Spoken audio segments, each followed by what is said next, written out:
Hello everyone, in this video I am going to show you how to change the video format in CapCut. So for this you have to turn on your CapCut, then you have to place the video or import the video from here. You have the option of import from here. You have to click on it and simply import the video that you would like to edit, and after that you have to place it to your timeline, and then you have to click on it. And after that, if you would like to change the video size, for example this video is in the landscape size, but if you would like to change the size to a TikTok video size, you have to choose the 9 by 16 option from here.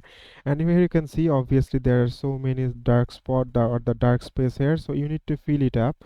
And if you want to fill it up, then what you can do is simply increase the size, and if you increase the size more and more and more, here we can see the display will, the black blank will remove automatically. And here you can see the it has already removed the black portion of that video. And you can also change the size to according to your preference. For example, if you would like to change it to the 3 by 4 size, then you can also click on it, and here you can see the 3 by 4 size is here.